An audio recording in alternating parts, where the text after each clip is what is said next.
business content on this channel, and I have created a lot of different business content on this channel. I have hair business playlist if you are interested in starting your hair business, growing your hair business, general business playlist. I mean, I do a lot of different things on this channel, so be sure to check out my playlist before you go, and make sure that you do subscribe. Also, I'm going to ask that you give the video a thumbs up. That lets me know if you want to see more videos like this. Sometimes I'm a little conflicted as to what to post. I'm like, what do my audience want to see right now? So when you thumbs up the video, it gives me an idea, an indication of what you enjoy seeing, and so it gives me more confirmation to go ahead and continue publishing certain type of videos that you all like to see. So if you like to see business related videos like this, be sure again to give the video a thumbs up and make sure that you are subscribed. So I'm going to get right into it. I mean, there's a lot of things that I wish I would have known before I actually got into business, but I'm going to focus on 6.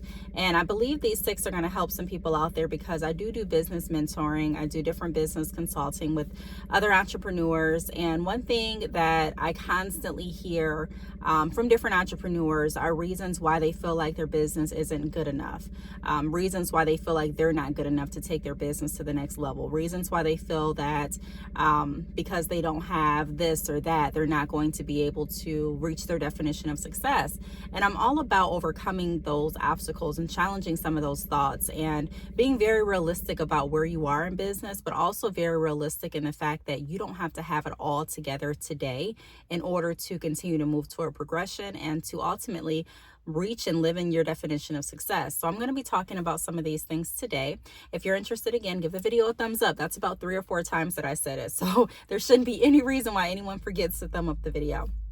And I'm going to get right into the video. So the first thing that I want to point out, and I'm looking here because I have my phone propped up on my steering wheel, is not to stress over inventory. So I started my business with hair, selling bundles, and my hair website is still up, till this day. My website is badchickhair.com.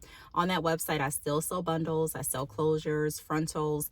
I also sell different drop shipping options. If you're interested in starting your hair business, I sell the option to purchase in bulk, wholesale, and some other business services on that website. So if you're interested, you can check that out after this video.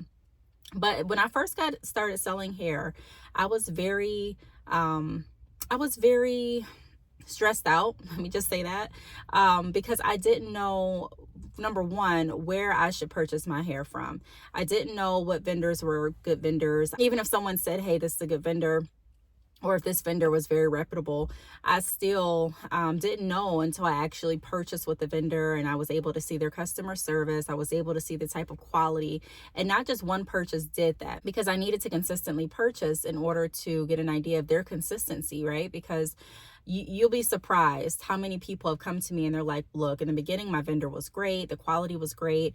I placed 2 orders and both of my orders were fantastic. But the 3rd order, the 4th order, they were not the same quality at all. Some people even say that they ordered the same texture. For example, I spoke with someone and they were explaining how they ordered Deep Wave from their vendor.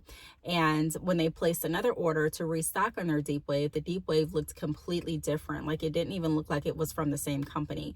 So making sure that your vendor is going to be consistent, ethical, all of that takes time and money. And that's one of the reasons that I came out with offering drop shipping, because I didn't want everyone to have to find that vendor by spending money and time looking for the right vendors. And even if you find one vendor, I always recommend having a backup vendor too. So I was really stressed out about inventory. I didn't look into drop shipping. I didn't look into pay as you go or buy as you go or anything like that. What the pre-order method, excuse me. I didn't look into that. I was really looking into buying in wholesale, buying in bulk. And then some of the companies would offer different samples, and you would still need to pay for the samples and shipping. And so it was an expensive process. And not, did I just pay for a sample bundle, but I actually wanted to wear the hair. I wanted to test out the hair, because as you know, you may get a bundle and it may look good and it may pass your test, but when you're actually wearing the bundles, you may experience something different. So I wanted to also have that one-on-one experience wearing the bundles that I was going to be selling. So I was really stressed out about how much money I was spending during this process. And it's not even this stressing out over inventory is not specific to the hair industry alone. There are so many entrepreneurs that I have come into contact with that have expressed the same type of stress level when it comes to finding the right inventory, when it comes to finding the right company to work with to get their inventory, and then also the money that it takes to purchase their inventory. And then there's so many people that have purchased inventory and they sit on it. It still isn't selling to this day, so they feel like they've lost their money. And they have to do what they have to do in order to recoup some of that money, so they end up losing money still. So that was one of my stresses. So the reason that I put this on my list is because if I had known about drop shipping, if I had known about different options out there, I would have weighed different options instead of purchasing everything in bulk. I wouldn't have spent so much money on inventory up front. I do understand the importance of purchasing in bulk. There's a lot of benefits when it comes to having hair on hand. There's a lot of benefits when it comes to purchasing hair in bulk because you get the hair at a discounted rate. So when you're selling it, you have the option to make a larger profit. I created a whole ebook about that. So if you haven't checked out my ebook, Drop Shipping Now, Wholesale Later, it's an upskilling guide for hair businesses. If you haven't checked that out, that is on the website that I mentioned in the beginning of this video at badchickhair.com. I will leave the link down below. But I wish I wouldn't have stressed over inventory. So if you're in the position where you're starting your business or you have started your business and you're stressed out about inventory, relax, because there are different methods out there. There are different ways to still sell your product without pouring a lot of money up front into it. Now, eventually, do I recommend purchasing in bulk? I would personally recommend that, and I've gone into greater detail as to why in some of my videos in my business playlist. But it boils down to you get more freedom because you actually have the product on hand. You're not going to miss as many sales because you don't have to rely on a third party. Whenever you're not relying on someone else to have to do something for you and you actually have the control, in my opinion, it works a lot better because you're not missing any sales. For example, if someone wants your product and you have it on hand, you're able to capitalize on that instead of saying, hey, I'll have your product to you in 3 to 4 business days. And then also, like I said, you generally get a bigger profit. So if you're stressed out, look into different options. You can look into drop shipping. You can also look into the pre-order method, which is very popular. Some people, they purchase from their vendor as they go. So if they get an order today, then they'll purchase whoever ordered from them and go ahead and ship it out. With drop shipping, you have more of a connection and relationship with that company, in my opinion. However, there are some people that do the pre-order method that have a relationship with the vendor too. So it just kind of depends on what works well for you. Also, you can look into different options depending on what products you're selling. So if you're selling like merch, they have different websites like Teespring. I personally use Teespring and some other merch sites out there where you can create your merch, you can sell it, but you don't have to worry about the products. You still get paid for your products when they're sold, but you don't have to, like I said, worry about investing up front. And you don't have to worry about finding the right vendors. You already have a company that you're working with. So there's pros and cons to each option, but I would weigh those options instead of spending money that you may not have, or spending money that could go in other areas of your business that could actually grow your business faster than sitting on a lot of inventory. Now, the next thing that I wish I would have known before I got into business is not every sale is a productive sale. So learning the difference between what sale is actually going to push my business further and which sale isn't. Now, I'm not saying, pick and choose like it's a game, like I'm going to work with this client. I'm not saying anything like that, but I am saying that in my experience, I have taken sales on that I should not have because it really didn't do anything for my business, and it cost me to lose more money. Now, in the beginning, when you're starting up your business, I understand there are going to be some things, some sacrifices that a lot of entrepreneurs are going to have to make, me included, where you may find yourself doing a deal or a sale for a lower profit than you really want. But that's to get your name out there. That's to get people familiar with your products. It's kind of like giving out samplers, testers, things like that. So I understand that concept. But when you're new in business, sometimes you aren't really skilled at being able to decipher between what's a fraudulent order, what's an order that is going to give you a charge back. Sometimes you're not skilled at pricing, so making sure that if someone says, hey, I know that your price is this and that, but I can give you $100. sometimes you may not actually think through how much the $100 is actually going to leave you with the profit. So you may say, hey, my bundles of hair, for an example, this bundle of hair is $85 and they're going to give me 100. I still make a profit. And you're not realizing that if you're doing the pre-order method, you still need to pay for shipping. You're not factoring in how much it's going to take to ship to them, or if you're not shipping it to the customer, how much it's going to take for you in gas for you to deliver the product. You're really not factoring all that in. Also, let's say the customer is coming to you to pick up the bundle of hair. You're not factoring into your payment methods a lot of times. And what I mean by that is sometimes you're using merchants, most of the time, that's actually charging a fee on your orders. There's nothing like skeptical about that unless you're dealing with a sketchy company, but typically that's how it goes. That's how the merchants make their money. So if you're not factoring all that in, you may actually get a lower profit than you anticipate. And I'm chuckling because I have a few instances where that happened to me when I was working in the salon. That's happened to me when I was in different Facebook groups responding to people that were looking for local bundles and hair businesses that could come to them. And I just wasn't factoring everything in. I was so hungry for a sale that I wasn't vetting out all of the I wasn't vetting the entire order to make sure that it was a substantial order and actually something good for me to take on. Not everybody that's looking for hair is looking to pay what you are selling the hair for, and that's okay. Not everyone that is placing an order on your website is actually wanting that order to stick. Some people place orders with the intention of charging that order back. So you just have to be very cautious about what orders you're accepting, what orders you're not. I wish I would have known that. I wish I would have looked deeper into orders before I processed orders in the beginning, because that would have saved me a lot of money and a lot of time, because it's not fun to deal with a chargeback situation. It's not fun to have to prove yourself when you are conducting business. You have so much other, so many other things to worry about. That's the last thing that you want to have to even deal with. So that is something that I wish I would have known in the beginning, that not every order needs to be accepted. If there are some red flags with your order, if there are some question marks, I rather make sure that the order is completely legitimate before I process it. I rather stand firm on my prices before I end up driving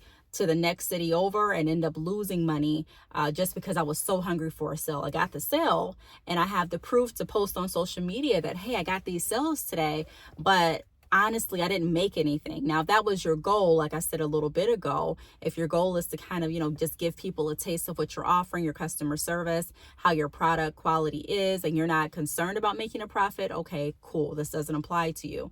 But if you are wanting a profit as well, I would definitely take heed to this. Vet your orders.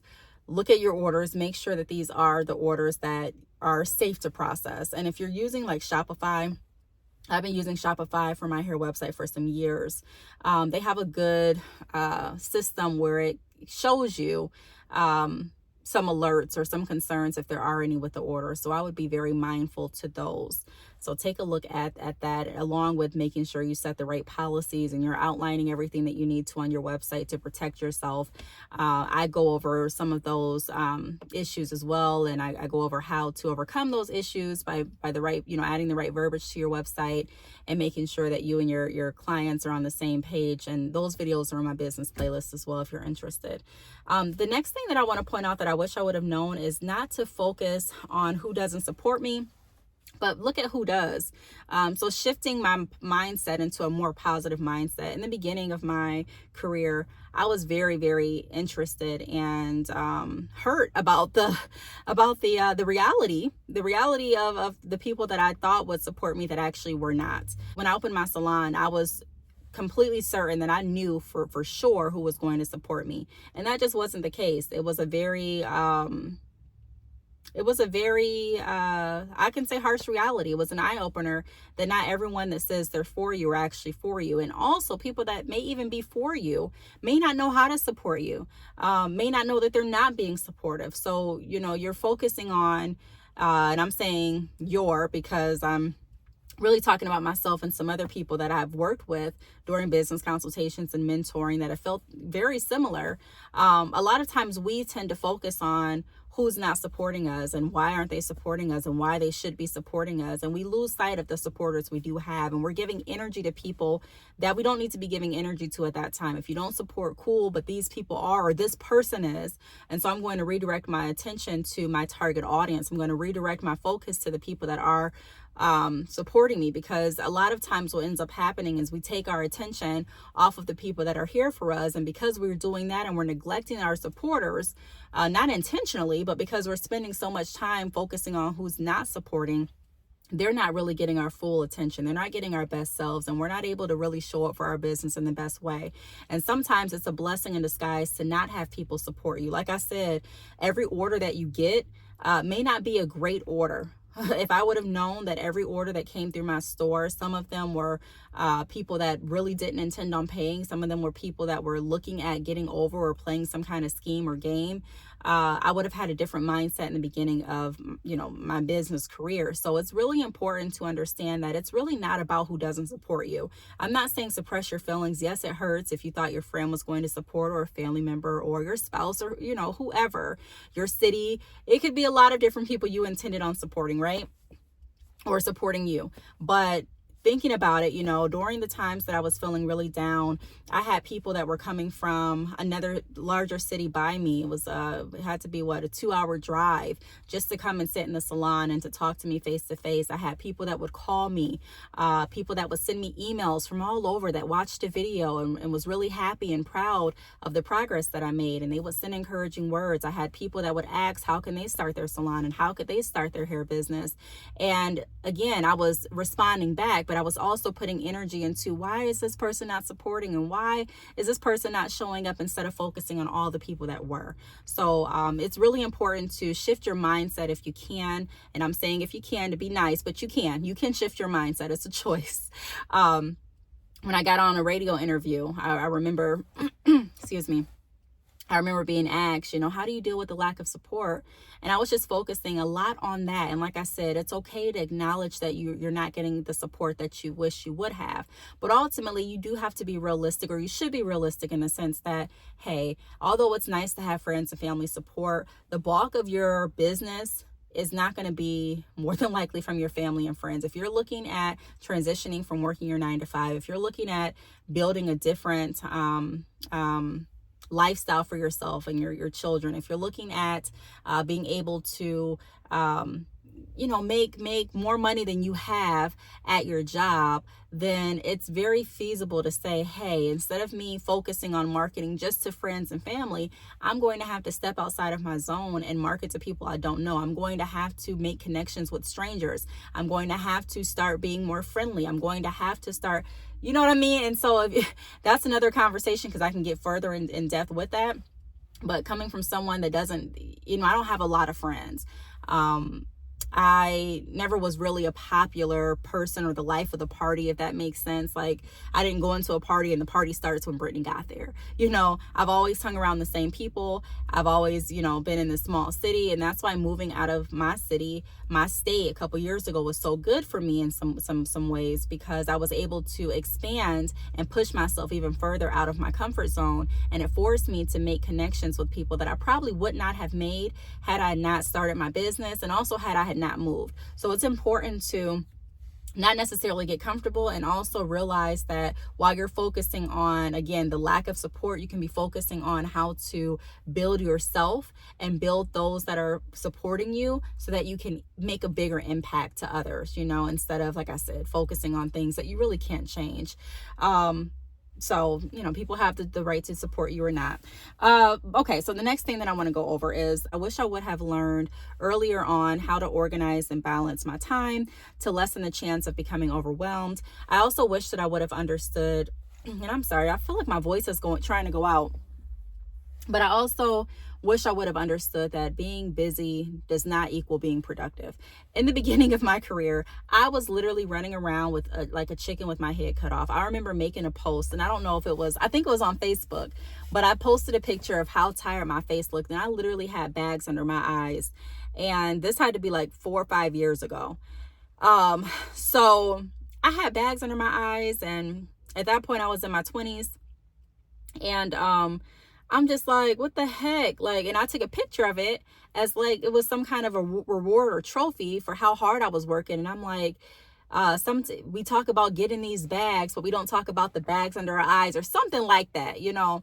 And I thought it was funny. I thought it was a funny thing to post, but I went back, it popped up in one of my memories a few years back, and I'm like, I was really on that. Like, I was so busy all the time. I remember my salon would close at a certain time. I think the salon closed, what, at 7, maybe 9. I can't remember at this point, but I'm thinking 7 or 9. And I remember me wanting to make as much money as we possibly could for the salon and also the stylist. And then also me wanting to keep everyone happy. And that's another thing that I want to talk about in another video in business, when you are looking at adding a team to you, to your business, and working with other people, because so many people talk about, I can't wait till I have a team. I can't wait till I have an assistant. And they you know, I'm not saying it's not a great thing to have, but I'm saying when you do have a team, it may not go as you think it you know, should go. You know, trying to please everyone, trying to make sure that you stay in everyone's good graces, trying to make everyone happy, and then also still trying to fulfill your vision. Though that's something that's not always necessarily easy, depending on the people that you're working with, and depending on the vision, and depending on yourself. You know, it's just not always easy. But I remember particularly one night, like the salon staying open till I think like 3 in the morning. And the reason that it was so much for me is because I'm a mom and I do other things to bring in income. I've always had, not always, but for the longest, I've had multiple streams of income, multiple businesses. Even when I'm selling hair, I'm doing drop shipping. Even when I'm doing drop shipping, I'm doing YouTube. Like, it's always been some other things that I have to get done. And so the longer that the salon was open, that meant I needed to stay up, because I needed to go down there and lock up the salon. So I would stay up because it would make me feel more comfortable just knowing that the salon was actually closed down correctly, you know. And I felt like that after I got this scare that someone was breaking into the salon. The salon was already locked one night. I got a police call and I had to come down there, and someone was trying to break in. So I'm like, you know what? I'm just going to make sure the salon is completely secured before I go to bed from now on. So I ended up having a full day with children, a full day doing my other obligations, a full day still at the salon, a full day coming home, getting the kids in the bed. I'm trying to go to sleep, but I'm waiting until the stylist gets done with the salon. And it just took a very long time. And I remember just like telling myself, I'm not going to do this to myself anymore. Like, I was so tired. And I remember, you know, feeling so tired, and the impact that it had on my overall performance. The next day, I was not thinking my best. You know, I still came to work. I still was opening the salon. I still waited for the salon manager to get there. I still was able to market. I still was doing things on the back end. During that time, I had an interview for a magazine. During that time, I also had some different things that I was doing. I wanted to do some different things in the community with the salon. And it was just, you know, it was a back to school thing that we were planning to do. And I was just like, man, I am so tired. I didn't feel like recording a video. Sometimes you would get videos where I would just be so tired. I don't know if you all could tell, but my mom, like family members and friends could tell, like, Brittany, you need to get some rest. And so I started being more choosy about the projects that I took on, how I spent my time, what I was willing to miss, what I wasn't willing to miss, as I got further into business. So that's something that I want to reiterate to you all. If you're in business right now, I know that you want to get it. Like, I know that you have a goal and you're driven, but it is very imperative for you not to get so wrapped up in your business that you forget about everything else that you have going on, because it's easy to do. And I also don't want you to mistake being busy for productive, because there are so many people that are super, super busy and they really don't have much to show for it at the end of the day. So always thinking that risk reward, okay, I'm going to spend my time doing this, you know, so this is my risk in a sense, but what's the reward? You know, how am I going to feel after this? How much money did I make? If that's what I'm interested in doing in the first place, you know, making money and being able to survive off of this income stream comfortably, you know, for myself and my family. Did anything get neglected? Did I miss my children's recital? Did I miss the basketball game because I was too invested in my business? Now, again, there's going to be sacrifices. I'm not saying there's not going to be times where you're not going to, you know, how can I say this? I don't want anyone to feel guilty unnecessarily, because there are going to be some times, even if you have a 9-to-5, where you're not going to be able to make every single event that you want to make for your family, right? But when it becomes a habit, a pattern, and you're starting to be less present and more present in your business, and we all have that internal uh, instinct and gut feeling. So when you start to feel that feeling weighing on you, and you start to, just be real with yourself, like, you want to make sure that you kind of scale things back and look at the overall picture, because I'll just tell you, you're not going to be your best, and you're not going to think your best. You're not going to show up your best. Your business is not going to do its best when you're not performing at your best self. And prioritizing and organizing and being choosy on what you do, all of that plays a part in that. The next thing that I wish I would have learned earlier on is don't write too much off during tax time. So when I started my business, I would see so many different videos and posts about what you should write off during tax time. And people were like, you want to keep your receipts when you go to Wendy's. You want to keep your receipt when you go to McDonald's. You want to keep your receipts when you get your nails done. You can write that off as a tax write-off if you're showing your nails in your video. And I'm like, okay, cool. And so I was saving all these receipts. And I remember my tax advisor, she was like, Brittany, like, we're not going to write off all of this stuff. Number one, when you write off so much that it ends up looking like your business isn't making any money, it does not help you in the future. It might help you now because you're like, yes, I didn't have to pay as much on taxes, or in taxes. But when you're looking at getting even an apartment in your name, and you're looking at showing your proof of income, and they're looking at how much you actually made after all of your deductions and after all of the write-offs that you have saved up that really weren't even for your business. I mean, you could say that they were, but they really weren't. It doesn't look that well. And me working in the financial industry, when I was a loan officer for 3 years, I would see people doing that. Like, they would come in and they would want a vehicle. And because we had to do this worksheet for all entrepreneurs on their Schedule Cs, and we had to actually see if they had money to pay for the loan. And it just, because they had written off so much for the last 2 years, because typically financial institutions want 2 years of your bank statements if you're, looking to pretty much get anything, apartment, a house, a car. You need to prove your income, and that's how you're proving it, since you don't have those paychecks.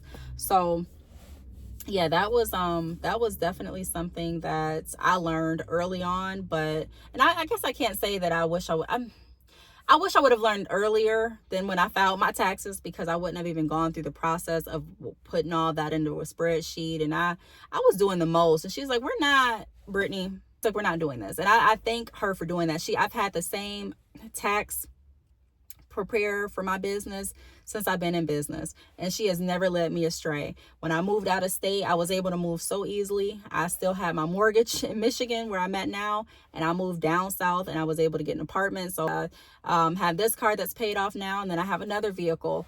And I was just able to, like, everything that I wanted, I had to present my tax returns for. And I'm saying the things that I had because I still had all of that on my credit, with my debt to income. But if I would have if I would have used all of the tax write-offs that I could have used with my debt to income, for me having a mortgage on my credit, me having this at the time that I was looking at getting an apartment down south, this car wasn't paid off. So having this note on there, I probably wouldn't have been approved for much of anything. So it is really important to not overdo it with your taxes. Trust me. Like, don't try to do any schemes or any workarounds. It always comes back, it feels like, to bite people. I just sit back and I watch people sometimes, people that I know personally, people that I don't know personally, that I just know from being around, people that I do business with, and I listen to people's conversations and what they're going through as far as business. A lot of people talk business around me. I talk business around a lot of people, so it's not uncommon. But whenever I hear that, I don't necessarily interject myself in a conversation, but sometimes I'm thinking to myself, like, no, you don't want to do that. I don't know how it's going to catch up when you're trying to do these tax skips and schemes, but it seems like they always do. So I would just say, do things legitimate, do it legal. Even if you have to pay more, it's worth it, in my opinion. Okay, and then the last thing that I'm going to go over in this video, if you want a part 2, let me know. But the last thing that I'm going to go over in this video in regard to what I wish I would have known earlier is don't rely on one product or one stream of income. When I first started my business, I was selling bundles and closures, and that was hair. It was just hair that I was selling. And the longer that I stayed with that just hair, I realized that, okay, I need to add some other things to my business because hair sales are not going to be consistent every day. I don't care what anyone says. I do drop shipping for a lot of different hair businesses. So I get to see the back end of how much other hair businesses are making. Okay. I get to see how much I'm making. Like, I'm in conversation with different entrepreneurs that I'm friends with or that I associate with, that I work with. And no one's sales are completely consistent all the time.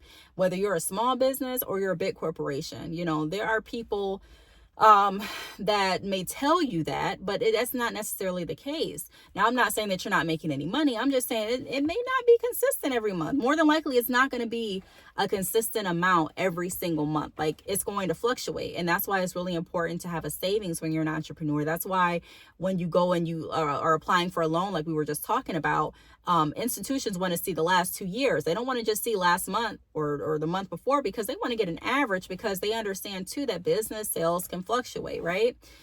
Your losses can fluctuate. How much you're paying for your inventory can fluctuate. Just because I bought this much in inventory last month does not mean that I'm going to buy the exact same amount this month. So all of that can fluctuate. When COVID hit and when I wasn't able to get my products as quickly as I wanted to, I had to think of some other things to sell. So that's when my ebook came out. That's when I started offering, was I already doing my podcast? That may have been when the podcast came out too, around that time. I'm not really sure, but I know that I did some more things. I added some more streams than just me selling hair. And it was the best decision, one of the best decisions for my business that I've made, because it allowed me to be able to continue to do everything that I'm doing without having to stress about, dang, I didn't sell this many bundles today. Am I still going to be able to pay for my website? Am I still going to be able to eat off of this? It just gave me more security. You know what I mean? Like, I don't like to live check to check. I didn't like that when I was even working in the financial industry. I don't like to live sale to sale. I just don't like it. I don't like that feeling. So there's a lot of people I know out there that don't like that feeling either. So when you have multiple streams of income, it gives you more stability, in my opinion, if you set them up correctly, where if one doesn't do as well this month, you still aren't lacking. Okay. So those are some things that I wish I would have known earlier on. I really hope that this video helped. If you want a part 2, or if you have any questions, feel free to leave them down below. Also, I have a separate website. It's keepingupwithbrittany.com. On that website, I have my email mailing list. So if you're interested in business tips delivered right to your email, go to my website.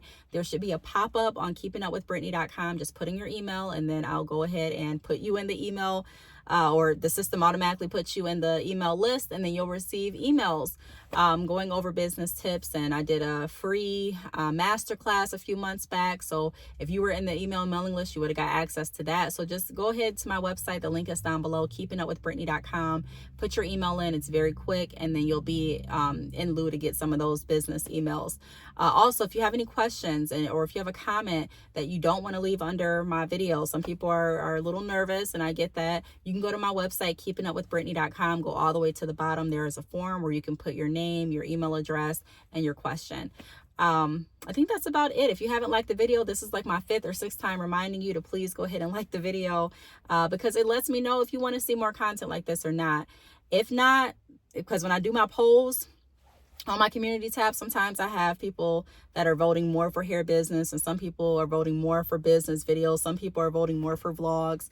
Whatever I'm seeing the most likes on is what I'm going to start recording more. So if I get a lot of vlog thumbs up, I'm going to make more vlogs, because you're interacting and showing me, okay, this is what I like. This is what, and I could go off the views and say, hey, I get more views on vlogs, but sometimes people click a vlog and click off, so I want to go by the likes. Let me know if you like this type of content, so I'll keep producing this type of content. All right, I really want to thank you all for tuning in, and I will talk to you on the next video. Bye.